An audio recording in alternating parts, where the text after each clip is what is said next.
I guess, let's face it, this is pretty much a vlog. Thanks for joining me again. I just figured I would try to give you a few updates from things over the last week or so, and tell you a little bit too about like the life of being a goalie gear collector, and I assume this goes onward to other hobbies, other niches as well. But hey, let's start with something. I want to tell you a couple things. First, check out this new trapper I just got. This is a Jayco. Same brand as the pads I wore in that Hamilton Mustangs Keanu Reeves kit. Need to do some thread repair on this end of the knuckle protector, which appears to be like maybe ballistic nylon material or something there.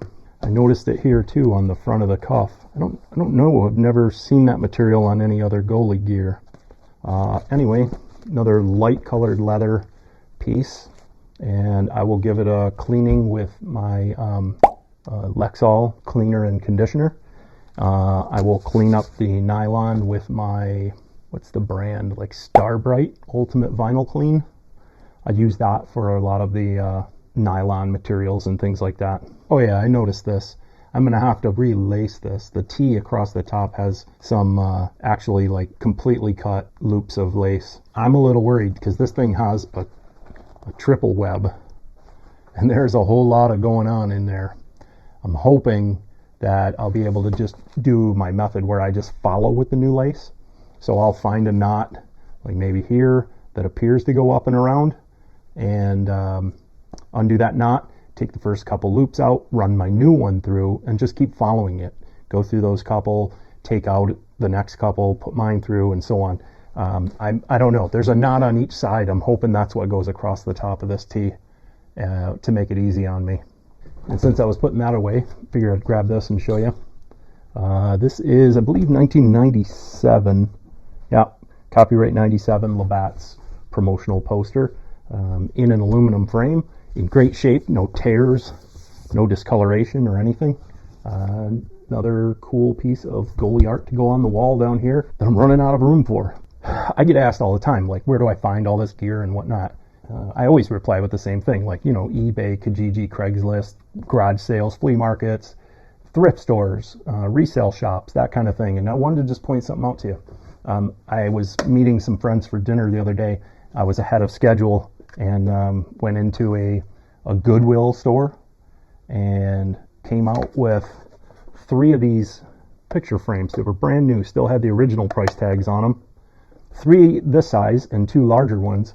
They were like $2 and $3 each. So I had these awesome drawings that were done for me a few years ago by Charles at Bonejack Designs, and I decided, man, perfect. So I picked up these frames dirt cheap. I didn't find any goalie gear, and went ahead and framed up some of these prints that he had sent me. I'm also tempted to maybe stain those frames. I don't know. I always have a million projects going on, which leads me to just kind of telling you like a little bit about a day in the life of having a collection like this. So you understand, like I live in a ranch home. I have a full unfinished basement. I honestly don't even know how big it is, but it's the full size of my house, and it's a 3-bedroom, 3-bath house. I use, easily half of the length of the basement for my collection, plus another probably 30% of the other side. And then we have, our laundry and Christmas storage and crap like that in the back.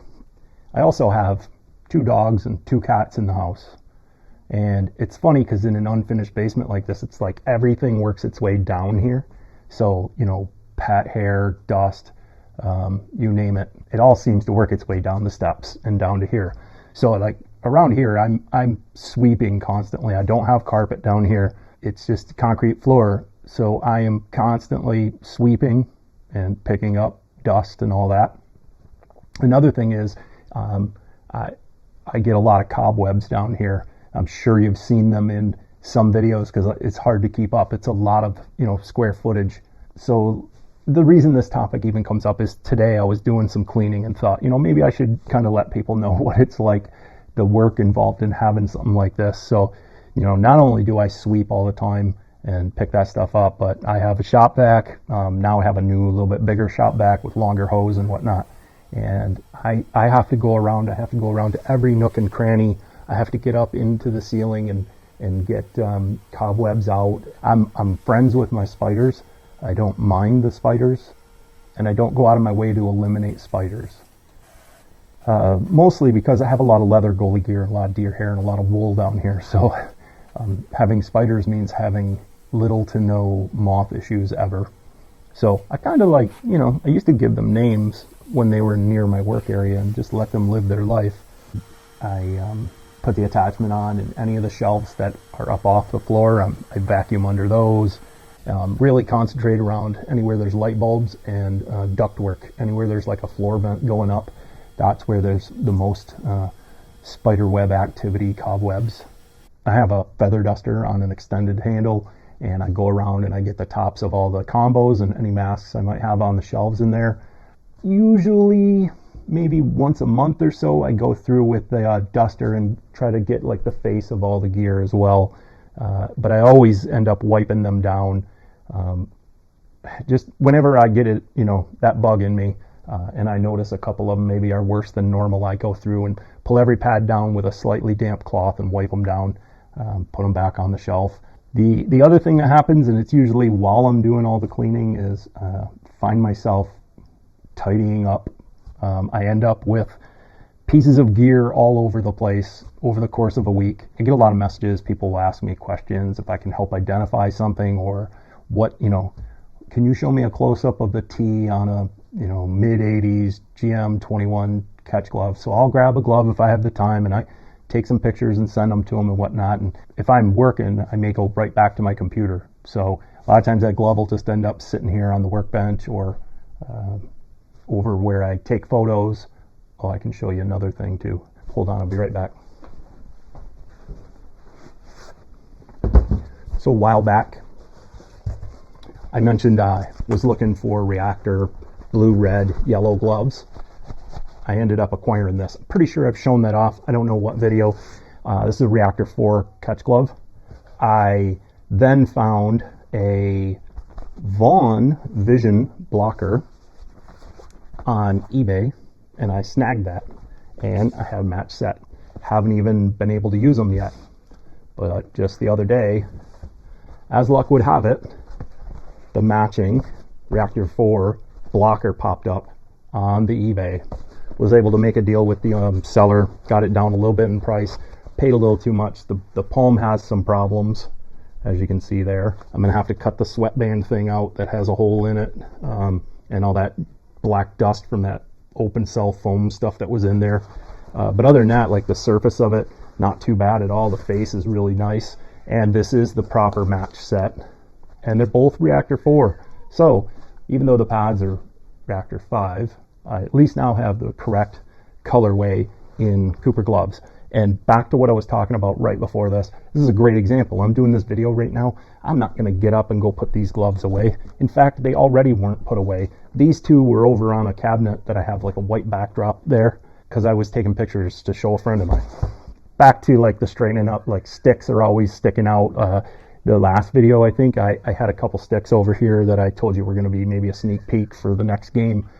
They were still sitting over here. So while I was cleaning and vacuuming and dusting and had to put those away, then that makes me realize that there's also a wrong stick in the stack over there with the Cooper sticks that I had a different brand. I had to go move it. One of those two sticks was a Louisville. I had to go put it where Louisville sticks go. The more I say this stuff out loud, the crazier I sound. However, there's a reason for it all. Like all the Cooper sticks are together, and there's a lot of them, and they have the largest spot for sticks. Then there's the miscellaneous brands where I have maybe, a Vic, two Louisvilles, whatever. And then there's the like old school wood stuff, the Northlands, the Sherwoods. I think I have an old Hespeler back there, and so on. So anyway, yeah, I was just doing all that cleaning and thought maybe I should put a little video together and show you what it's like to, have this kind of a collection that you're responsible for and you use, and you know, the work involved in keeping it all there. Anyway, again, I'll say, if you don't follow me on Instagram, it's the Cooper Goalie. It's right here and it's down below. Give me a follow there. If you have anything to say about any of the stuff, any of the collection, whatever, on any video, just drop some comments down below. And as always, thanks for watching.